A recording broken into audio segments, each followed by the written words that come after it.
Hey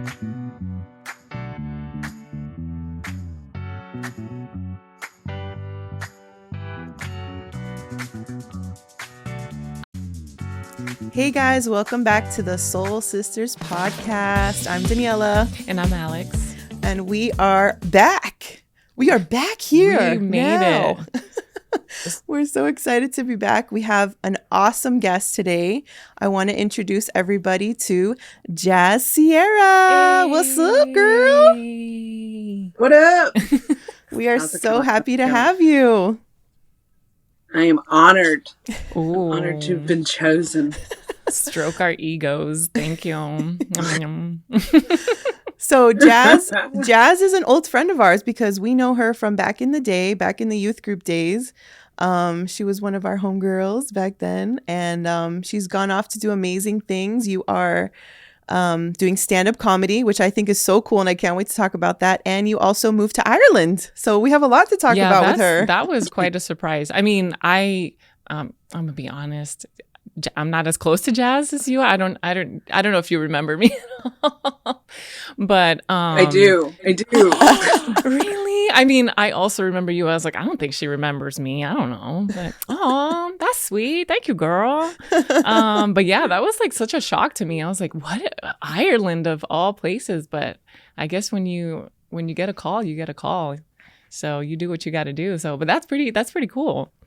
So yeah, I wanted to ask you, what made you want to move to Ireland? What was that calling in your life? How did that all transpire from being an Orlando girl to heading over there? Yeah, so I had actually moved to Philadelphia about 9 or 10 years ago. Oh, that's right. And I worked for a school. I was helping with like church planting and stuff like that. Mm-hmm. And then I'd say one day I had a really weird dream where I was in Northern Ireland. And so then I was just like, I'm never going to be this age again or without this amount of, like, no responsibility. Yeah. You know what I mean? Mm-hmm. And so, and it just felt so real. And I was having to like counsel someone one day, and they were like, hey, I know this is going to sound crazy, but I just feel like you've been called somewhere, and if that's true, I'll pay for your ticket to go. Oh, and I was like, well, this is creepy. Wow. Yeah. I was like, this is creepy, but it's been set up. And so I put in my notice at work and I skedaddled on to Ireland. Wow. That's so crazy. And how did you know like where to go from there? Like, how'd you know, oh, this is the city I want to go to, or the area, or how did that all come into play? Well, probably about my second year in Philadelphia, I was overseeing like a group of interns, mm-hmm. and someone came that my pastor had brought out to speak to them. I met him very briefly, and he broke my phone, and he's really apologetic, and it was like a really awkward interaction. I was like, who invited this guy? Didn't talk to him. I mean, we had maybe all of like 1 minute of dialogue together of like, here are the interns, bye. And then he was actually in the dream. So I just found him on Facebook and reached out to him. Yeah. And then I went. That's crazy. That's so crazy. Yeah, I'm crazy. Yeah. It's a good kind of crazy, though. It's the kind we like. It's the best kind of crazy.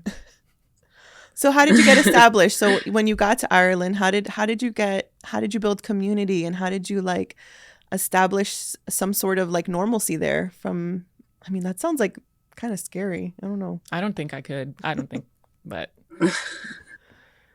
yeah, you could.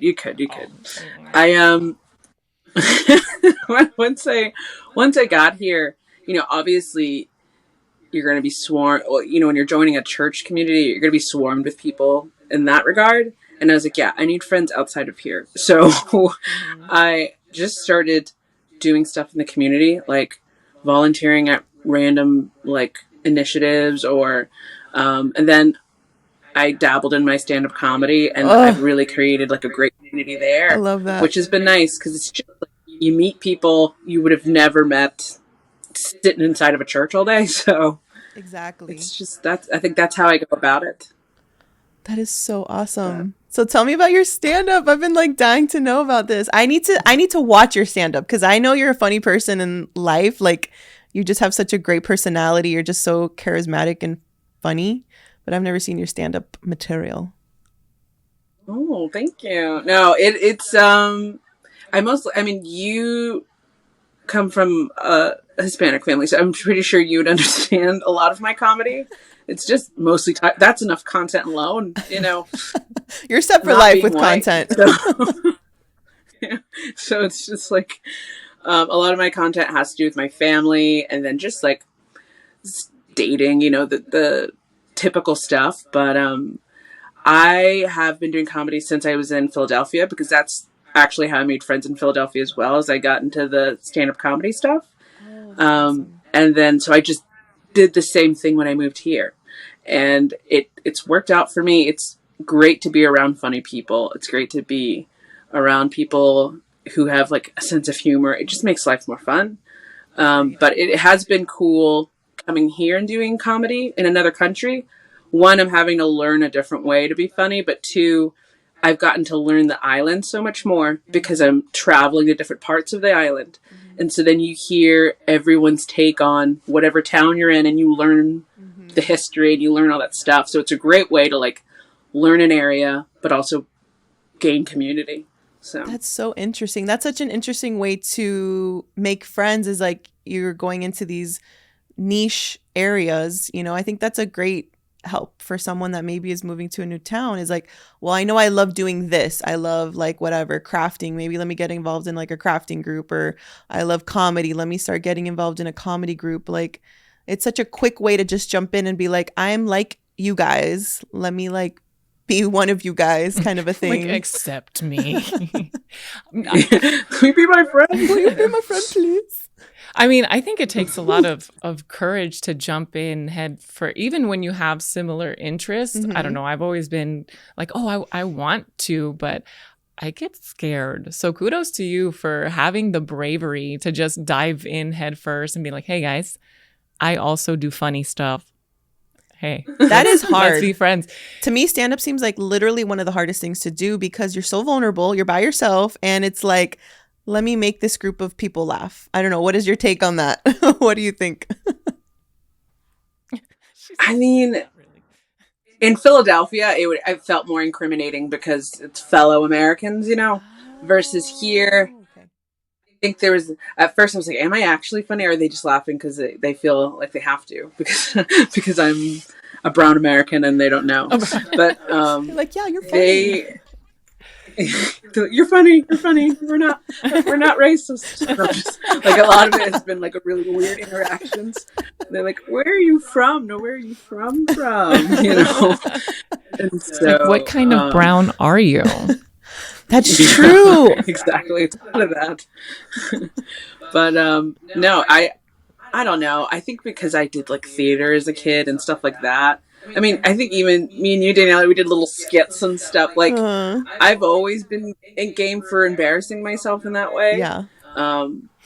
It's just fine. I mean, there's other areas in life where I'm like, I could never do that. Like what? Put her on the spot. Why don't you? Sports. Oh, I know. Oh, me too. I'm naturally horrible at sports. Yeah. Yeah, I would say sports. Anything that involves a lot of intellect and thinking and processing. Like, I'm pretty absent-minded, so I'm just kind of like, oh, that came to my head, I'm going to say it. And so anything that takes a lot of thought, probably not great for me. We were talking about on the way here today that it's just crazy how we live in such a world of like comedy influencers. Like, you can't escape it. TikTok, Instagram, YouTube. All you see is people doing funny stuff, like, like doing their improv or doing their impressions, or doing like, this is my mom, or what, like people are like constantly putting out funny videos, and they make a living out of it. Like, this is how we consume entertainment now. It's like, we're not necessarily watching, primetime TV anymore. We're kind of just like scrolling on TikTok or Instagram and watching these funny videos and then sharing it with one another. And that's kind of how you communicate with friends and stuff. And we were just it's like a whole new world in so many ways, where people that maybe in the past didn't have like a leg up, or didn't have funds or whatever, or weren't getting noticed, nowadays you just need a phone. You just need a phone and a social media account, and you can become famous or whatever, Instagram famous, and make money. An economical. It's like a whole new world. Launching point. I mean, what do you think about that kind of stuff? Like, have you kind of delved into that social media world with your comedy?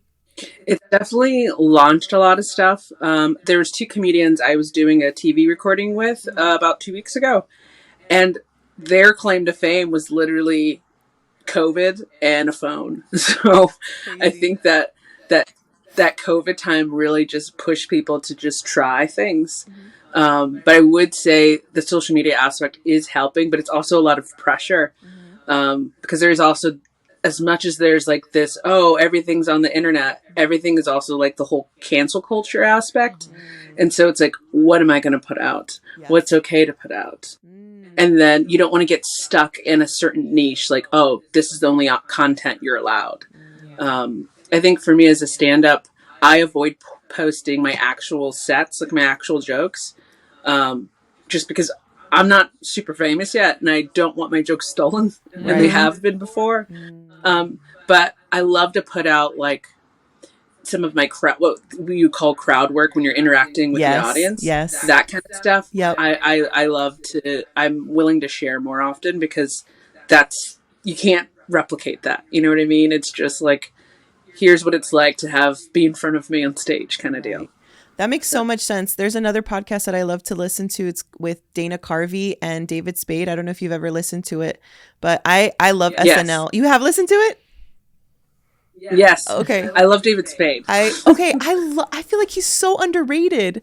I mean, he's so funny. Like, I'm like, why is he not as famous as, like, I don't know, more famous comedians? But anyways, on that podcast, they talk about that a lot, how stand-up comedians specifically shouldn't post their stand-up, like actual stand-up material, but rather the crowd work and stuff like that. That's just a better route to go. Because first of all, they were mentioning, like, it's so hard to write your jokes. It's like this takes me a long time to create this material. I'm not going to just give it to you for free on Instagram, you know? So I thought that was really interesting. So I think you're taking the right approach with the way you're doing it, because I'm sure it takes, like, how long does it normally take you to write stuff or like get material down? It's really weird. There's like, I try to be like the person who sets up part-time, but it always ends up being like, I'm about to fall asleep and an idea has come to my head and I whip out my phone and I'm going into my notes and I'm putting an idea down before I fall asleep. Or sometimes it's just very in the moment, something ridiculous has happened. And yeah, I kind of write as randomly. And then as I'm going to a gig, I look at all those ideas. I'm like, which one of these can I tether together? And then that'll be my set. But I always try to keep like 1 or 2 jokes that I've done before that I know will land. And then always have a couple of new jokes to offer up. So that's so awesome. I've always told Alex, I'm like, you should be a stand-up comedian. She's like, don't say it. Don't bring it up. Oh my God. I feel like she could be a great stand-up comedian. I mean, she's so funny. She makes me laugh all the time. Yeah, I think Daniella is the only one that thinks I'm funny. Well, I know some people in Orlando. If you want to be hooked up with just try it. If you just want to try it, I know plenty of people in Orlando to set you up. That's awesome. And I'll help you write your first set. Well, I guess if I'm having your help, I will try. It's the social anxiety for me, or like the stage fright is what gets me. I am absolutely. You know what it is? You can't even see people. Oh. You can't see people because the lights are so bright.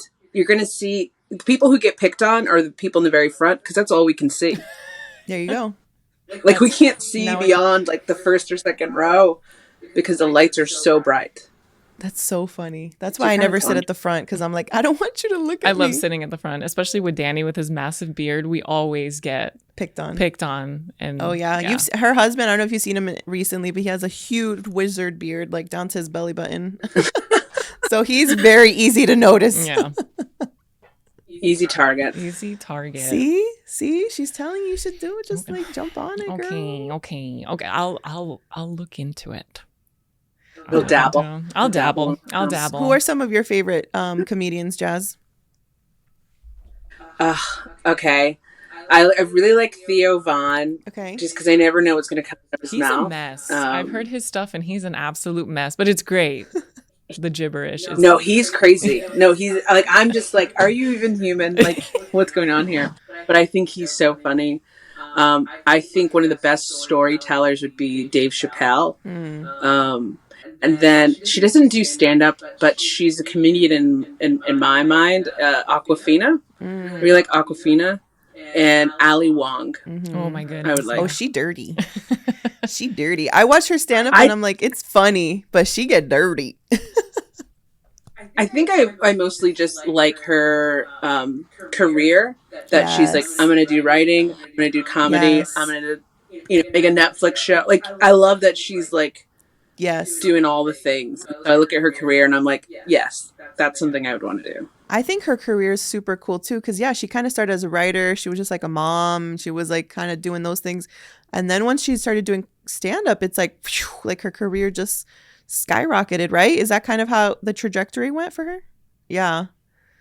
She's really funny. She's super funny too.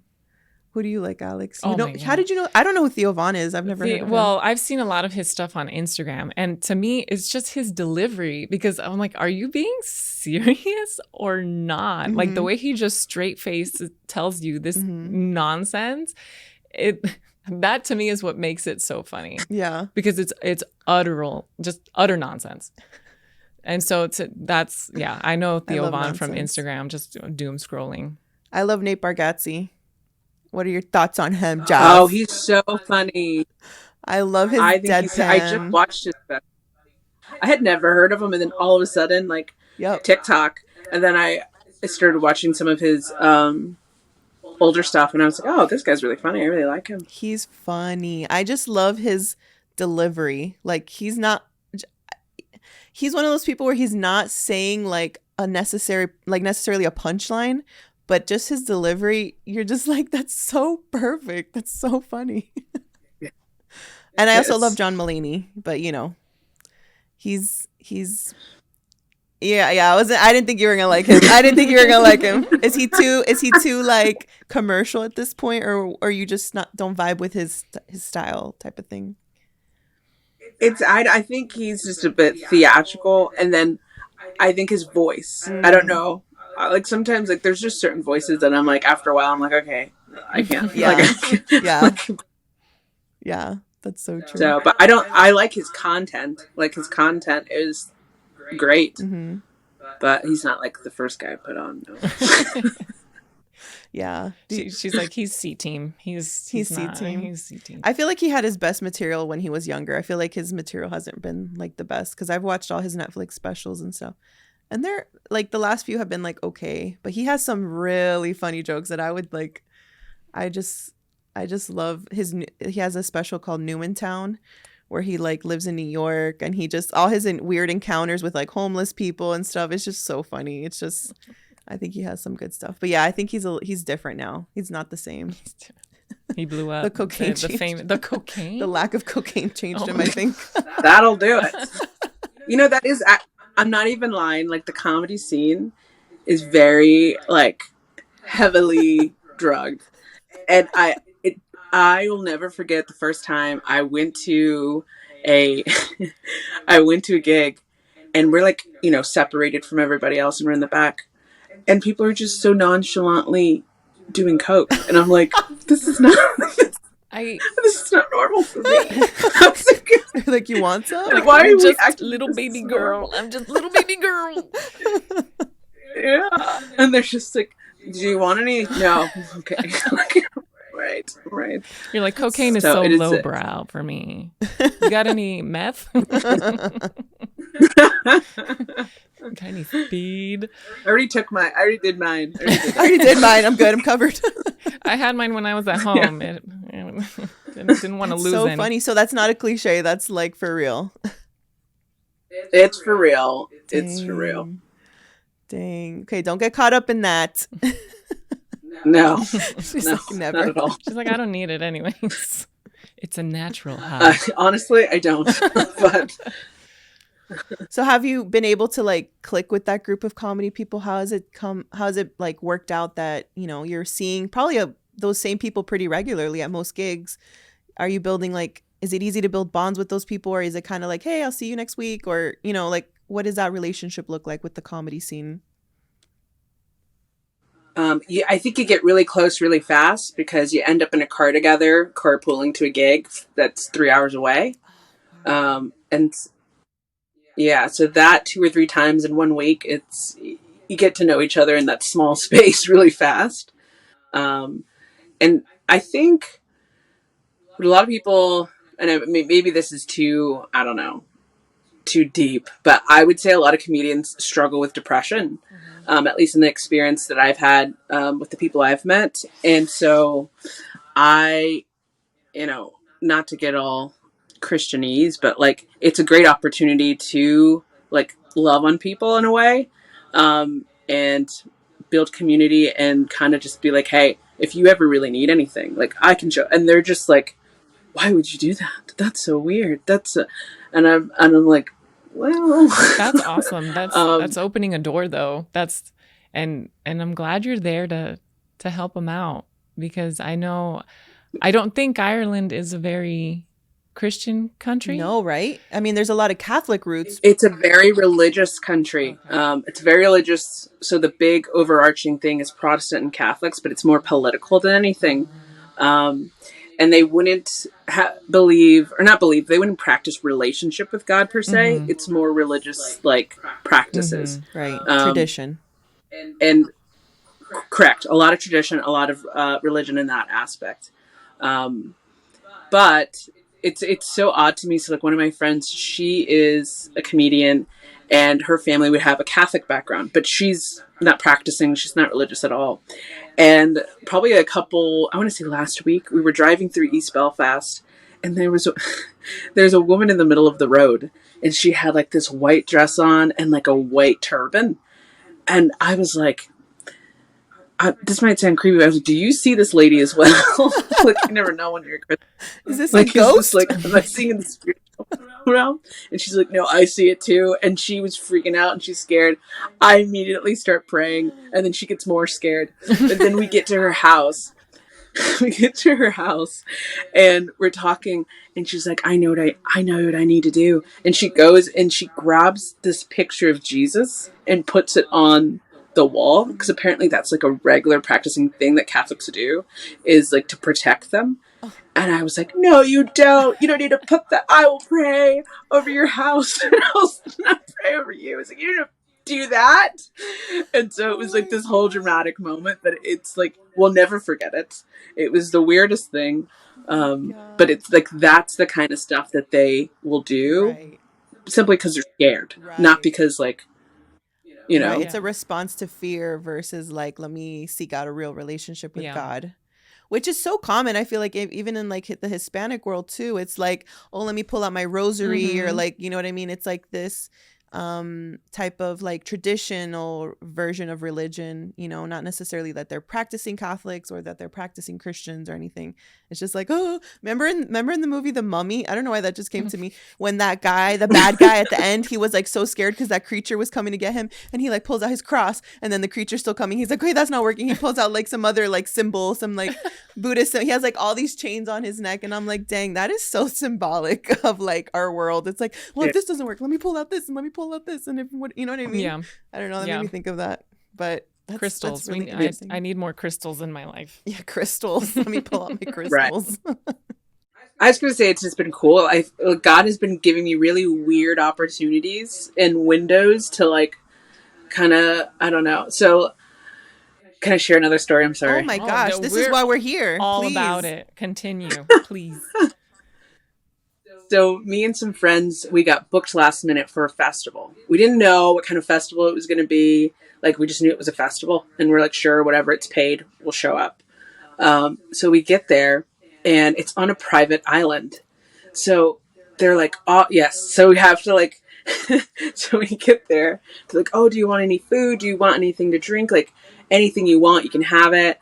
And I was like, I'm okay for now. And they gave us like these all access passes. And they're like, any of the vendors, go up to them tell them anything you want. Like, honestly, just take whatever you want because you're entertainment. And we're like, oh, okay. So we're like, what kind of festival is this?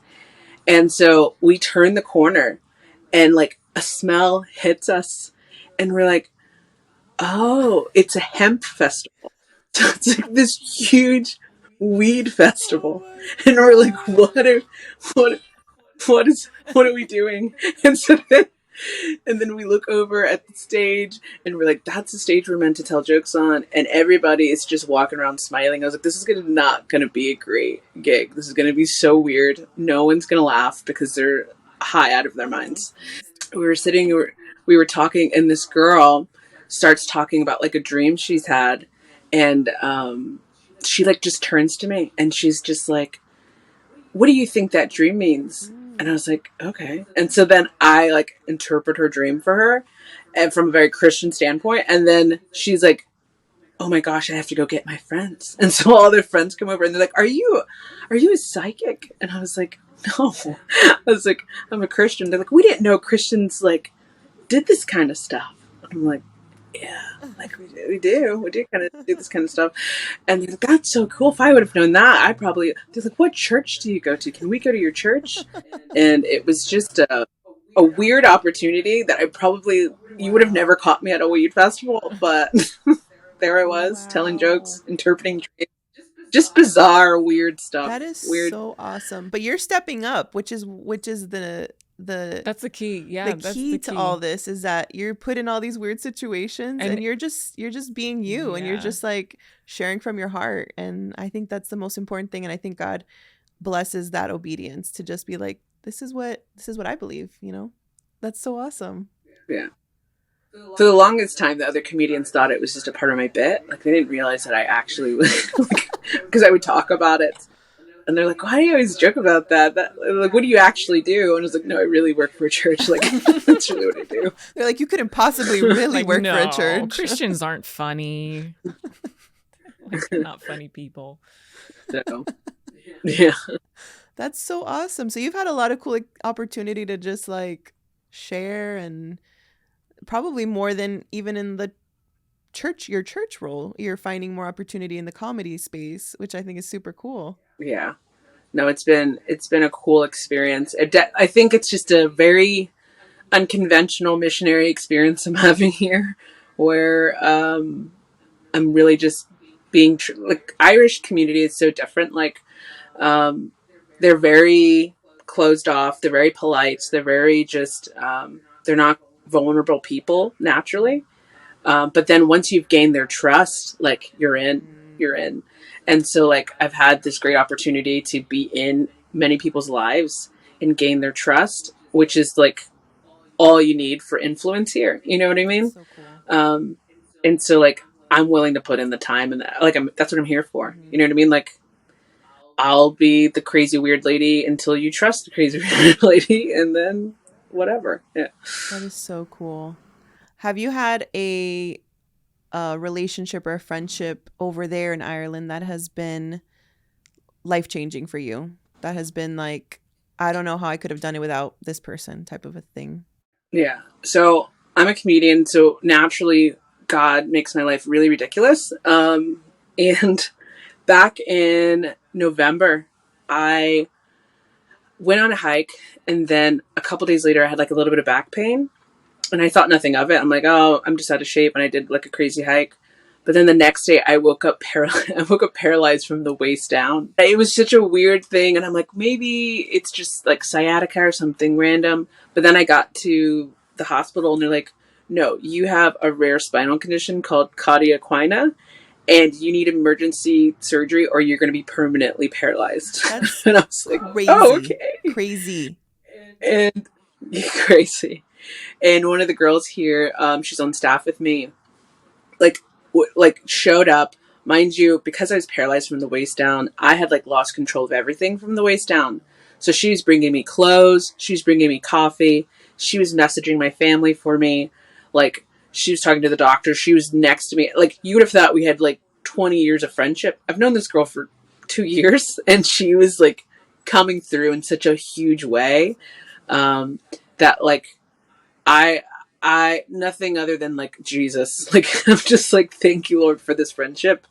And people like this who are like, I'm in another country, and it's such a weird place to be, because like you don't realize, oh, I'm not near family until stuff like that happens.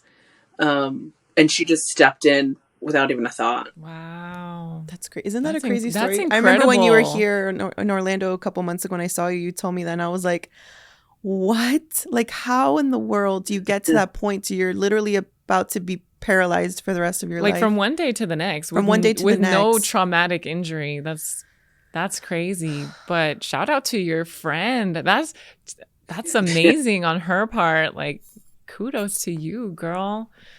Like, so awesome. And I guess that helps you kind of cope with leaving your friends in Philadelphia. Like, how have you, like, I guess having relationships like that, but how have you otherwise been able to cope with kind of having to leave those friendships behind? So I went to America for the first time a couple months ago since moving here. And it was the first time that I had two homes to visit, which was so weird to me. Cause like I was in Philadelphia, and if I wanted to see my family, I go to Florida. That was it. But this was the first time I went home to visit two, like, families, if you will. And I was like, oh, like this, I'm so fortunate to have people in different areas, that I call family and that are close friends. My best friend probably in the entire world, if you will, lives in Philadelphia, and we're just really intentional about keeping up with each other. We send each other ridiculous TikToks almost every day. We're always talking, like we're always keeping each other up to date on everything. And then if there's a couple days that go by, because like she's married, she has her own life, I'm doing gigs and stuff, then we don't take it personal. And so it's just a matter of just keeping up and being intentional. And so we set aside that time because, we care for one another. And then I'm Hispanic, so I have to call my family all the time. Or, even if you don't want to. Yeah, even if it's mandatory. It's a mandatory step. Hola, exactly. You got to put in that bendición at the beginning and at the end. I'm very jealous of your experience. I the movie Yes Man? Uh-huh. I'm trying to be yes man. I'm trying to say yes to more, maybe not everything, but definitely more things, because you get afforded these opportunities and you don't know, or maybe in that moment you're not aware that maybe that's a call that you're receiving to minister. Mm-hmm. And I am trying to shed that anxious skin so that way, because this is such a unique experience, like you said, it's such a unique missionary experience that you're living, because you are like a comedian missionary.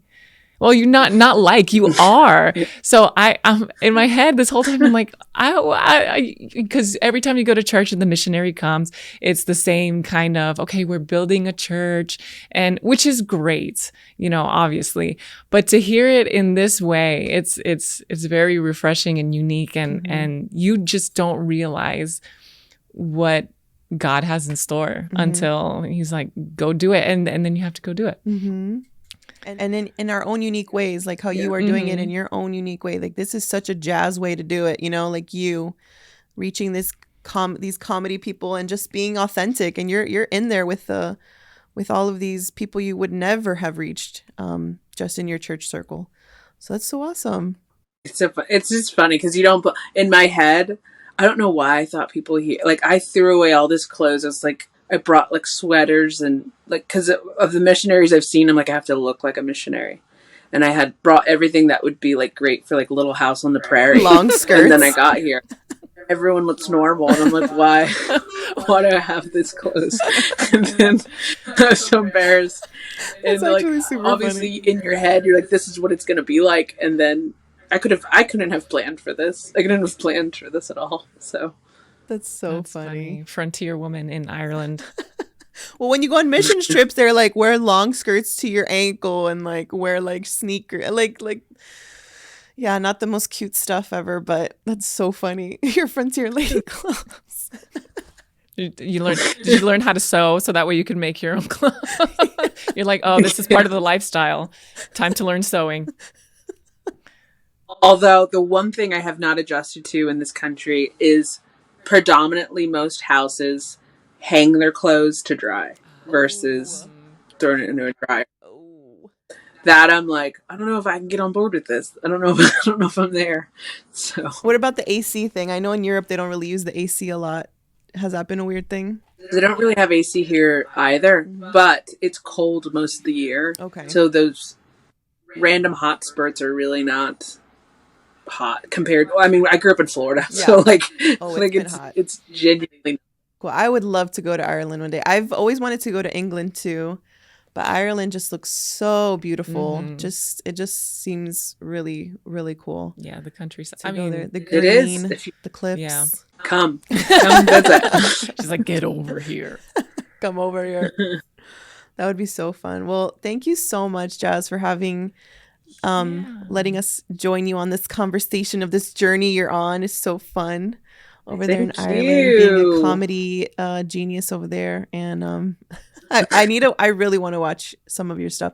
How can people get connected with you? Is there some way that people can find your material, follow you on social media? Yes, so they can follow me on Instagram. It's Jazz S Speaks. I can't right now put out any content because I have signed some contracts because I've done some TV recordings. But once, humble brag. But once those shows are aired, then I'll be able to post my content again. So cool. So until then, you'll just have to deal with like my Insta stories and random stuff. And me and my friend just launched a podcast. She's also a comedian here.